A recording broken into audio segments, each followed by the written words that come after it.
Ayan siya guys, pag umaga siya, ang ganda niya tingnan. Ayan dyan, idol dyan. Sa taas. Ang guys, idol dyan, Kigash TV. Ayan. Morning! Ayun, si idol doon sa taas. Ayan siya guys. Morning, idol! Ayan, nandun si idol doon sa taas guys. Ha? Kain mo? Kain na. Ayan siya guys.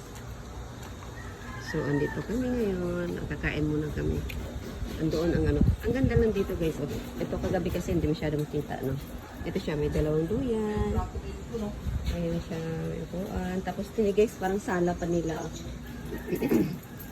Ayan, pinasala-sala nila. Ayan dyan. Ang ganda lang dito. Sala-sala. Tapos yan kubo. Diyan kami kakain mamaya. Kagabi guys, dyan kami nag-aihaw. Ito may CR. Ito yung pinaka-kitchen. Kitchen nila. Mini-kitchen nila. Mini-kitchen nila. Tapos sa labas pala guys, ipakita ko sa inyo guys. Bali, isa lang to siya. Kaso, bali parang na-private to siya diyan. Na-private siya. So, dyan natin, dyan natin ano si idol, no? Dito sa loob guys, no? Diyan. So, ganyan siya guys. So, ang ganda lang din dito. Ito yung sasakyan namin, yung idol at saka yung sa amin. Ayan dyan. So, ito siya, ganito siya guys. Ang ganda lang talaga.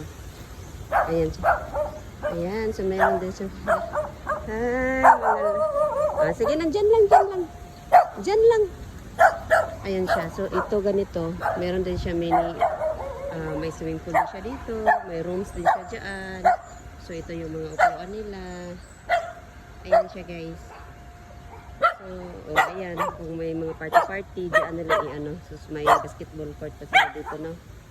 Ayan. So, ang ganda lang dito guys. So, ang kinuha natin kang idol, para kang idol Donski. Itong ano siya, no?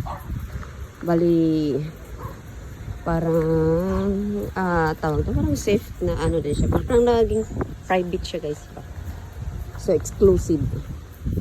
Exclusive lang siya, no? Ay, so, ito yung gate niya. Yan. Tapos, ayan, si idol. Ayan. Ayan siya guys. So, ang ganda dito. Ayan. Ayan siya idol doon. So, ito yung pinaka-ano nila. Parang sala-sala nila. Ayan. At punta tayo doon, ha? Morning. Saan? Kain tayo doon sa ano. Ay, kain. Kumain na ako.